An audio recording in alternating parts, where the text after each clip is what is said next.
मैंने ना कल के ओकेजन के लिए एक साड़ी ऑर्डर की है, तुम देखोगी? मॉम, जैसी भी साड़ी हो, I am sure you look fab in it. वैसे मैं तो बस देखने आई थी कि आप लोगों की प्रिपरेशन कैसी चल रही है। सब कुछ अकेले ही हैंडल कर रहे हैं ना आप? मैंने कुछ नहीं किया, इन्होंने मुझे कुछ करने ही नहीं दिया। सब कुछ तो तुम्हारे डैड ही कर रहे हैं। इनफैक्ट आपने ये भी नहीं बताया कौन कौन आ रहा है। सरप्राइज है सृष्टि, सरप्राइज। अब तुम हैरान हो जाओगी। अरे हाँ, लेकिन किस किस को इनवाइट किया है वो तो बताइए ना, मैं जानती हूँ ना उन लोगों को। हाँ, कईयों को तुम जानती हो और कईयों को तुम जानना चाहोगी भी नहीं। मतलब? नहीं, जैसे मेरे परिवार के लोग, उन्हें तुम जानना नहीं चाहती थी ना। प्लीज विनायक, अब पास्ट की बातें उठाकर मुझे शर्मिंदा मत कीजिए। बस यही कहना था मुझे। उनके अलावा और कोई नहीं ना? वैसे सृष्टि, तुम कल का कब से वेट कर रही हो? थोड़ा सा और वेट कर लो ना। और अब अर्शी भी देखती है कैसे आज उसके माँ बाप दोनों इतने एक्साइटेड दिख रहे हैं और सरप्राइज भी प्लान कर रहे हैं विनायक अपनी वाइफ के लिए। पर उसे क्या पता कि उसके पापा के दिल में कितना दर्द है अपने रिश्ते को लेकर। अब सब कुछ आज ही बता दूंगा तो फिर सरप्राइज ही खत्म हो जाएगा। वैसे भी कुछ ही घंटे बचे हैं, बस कल तुम्हें सब कुछ क्लियर हो जाएगा। हाँ अर्शी, वैसे एक चीज कह सकता हूं, मैंने तुम्हारी मॉम के लिए स्पेशल थाली ऑर्डर की है। तुम्हें तो पता है तुम्हारी मॉम अपने करियर को लेकर, अपने लुक्स को लेकर, अपने डाइट को लेकर कभी कुछ ज्यादा कुछ खाती नहीं थी। तो इस बार जो थाली ऑर्डर की है ना, उसमें सब कुछ होगा। अब तुम्हारी मॉम के ऊपर है कि उसमें से वो खाने के लिए क्या चूज करती हैं और क्या रिजेक्ट करती हैं। ओह वाओ डैड, आप मॉम से इतना प्यार करते हैं? ऑफ कोर्स अर्शी, तुम्हारे डैड पूरे दिल से मुझसे प्यार करते हैं और मैं भी करती हूँ, बस कभी एक्सप्रेस नहीं किया। शायद इसीलिए मेरे पास भागी दौड़ी चली आई। वैसे तुम्हें पता है अर्शी, हमारी मुलाकात एक पार्टी में हुई थी और हम दोनों एक दूसरे को देखते ही दीवाने हो गए।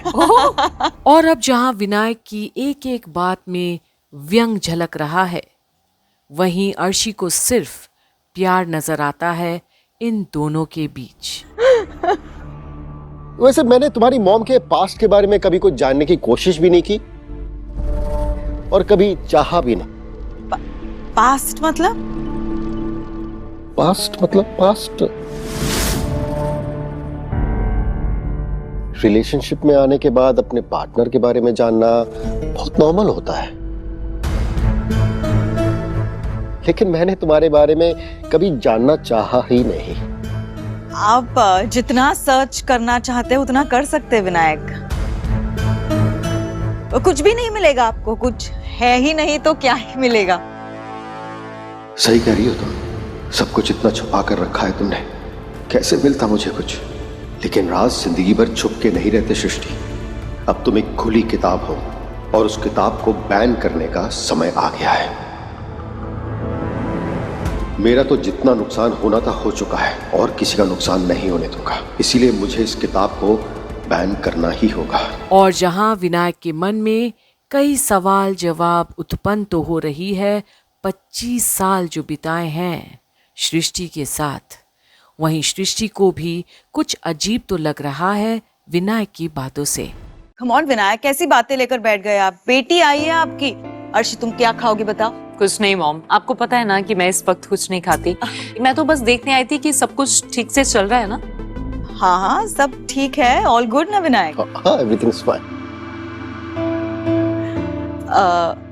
तो अब तुम मुझे बता, तुम इतनी उदास क्यों हो? तुम्हारा मूड ऑफ क्यों है? ठीक है, अब आप मुझसे पूछ रहे हैं तो बता देती हूँ। एक्चुअली वो यहाँ आते समय मैंने उन दोनों को साथ में देखा। और अब जहाँ सृष्टि चौंकती है, वहीं विनायक को ज्यादा कुछ अचरज नहीं हो रहा। पर उन दोनों मतलब कौन? वो पूजा करके मंदिर से निकल रहे थे, तभी मैं अनी से रोड पे मिली। अनी से रोड पे मिली मतलब? उसने तुम्हें बताया नहीं था वो कहाँ जा रहा है? उसकी खबर नहीं रखती तुम? कम ऑन, तुम्हारे डैड की तो मैं पूरी खबर रखती थी। अरे तो मैं घर से ऑफिस, ऑफिस से घर, यही रूटीन था मेरा। हाँ, इसीलिए तो मुझे कोई स्ट्रेस नहीं था, टेंशन नहीं थी इनकी। लेकिन अर्शी, अनिरुद्ध गया कहाँ था? हाँ, उसने बताया नहीं तुम्हें? अब तो वो ऑफिस भी नहीं जा रहा ना? मंदिर गया था। पूजा करने? हाँ, कहा तो उसने यही था, लेकिन मैंने वहां नूतन को भी देखा। दोनों साथ में थे। नूतन?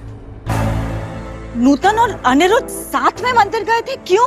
हाँ? और अब जहां सृष्टि बात का बतंगड़ बना रही है, वहीं विनायक को पता है कि क्यों अनी और झनक मिलते रहते हैं बार बार, क्योंकि उनकी जोड़ियां संजोग है। और तुमने जाने कैसे दिया? अर्शी, तुम अपने पति को कंट्रोल में क्यों नहीं रख पा रही हो? तुम्हें पता होना चाहिए ना कि अनिरुद्ध कहाँ जा रहा है, किसके साथ जा रहा है, क्यों जा रहा है। कम ऑन अर्शी, सब कुछ रोड पे ही पता चलेगा क्या तुम्हें? मॉम, मुझे कैसे पता होगा? मुझे थोड़ी ना वो बता के गया था। वो तो मैंने नूतन को अनी की कार में देखा। तो हो सकता है बेटा उसने लिफ्ट ऑफर की होगी, इसलिए मिल गए होंगे। सो ये बेसिक ह्यूमन कर्टेसी। कर्टेसी की बात ही नहीं है यार विनायक। अनिरुद्ध कितना ही जानता है उस नूतन को। बस एक ही पहचान है कि वो झनक जैसी दिखती है, दैट्स ऑल। और हमें तो बाद में पता चला ना कि दोनों कजिन्स है, जुड़वा भाइयों की बेटियां है। इसका मतलब ये नहीं कि वो झनक बन गई। हाँ, और दोनों मंदिर में मिले, इसका मतलब ये नहीं कि अनिरुद्ध उसे छोड़ने जाएगा। और अब विनायक कुछ ज्यादा बोलता तो नहीं, पर उसे पता है कि सृष्टि की रिएक्शन ऐसी आखिर क्यों है। सच उजागर होने का डर है उसे। नहीं mom, actually dad is right. मुझे लग रहा है कि वो दोनों अलग अलग मंदिर गए होंगे। उन्होंने पूजा की क्योंकि माथे पे तिलक भी लगा हुआ था, और फिर अनी ने ऑफर किया होगा कि मैं नूतन तुम्हें घर ड्रॉप कर दूंगा, इसीलिए उन दोनों को मैंने कार में देखा। लेकिन फिर मैंने नूतन से कहा कि मैं तुम्हें घर ड्रॉप कर देती हूँ, उसने मना कर दिया। और मैंने अनी से भी कहा कि तुम्हें मंदिर आने की क्या जरूरत थी, तुम्हारी तो तबीयत ठीक नहीं है। Actually it can be a coincidence. मैंने दोनों को एकदम से देखा ना, तो मॉम मेरा मूड ऑफ हो गया। और जहां अर्शी अपना लॉजिक यूज कर रही है उन दोनों के बारे में विनायक की बातों से सहमति रखते हुए, सृष्टि को क्या पता कि अब वो अपने ही बिछाई जाल में फंसने जा रही है। अब अतीत उसे मांगेगा हिसाब पल पल का, जहां उसने एक नहीं 4 जिंदगियां बर्बाद की है।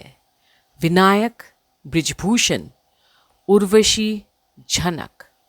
और अब आगे किसकी बारी है ये देखना बाकी है। तो बने रहिए कंप्लीट बॉलीवुड पर आगे की सारी अपडेट्स के लिए, जहां आज आपके सामने आएगा एक नया सच।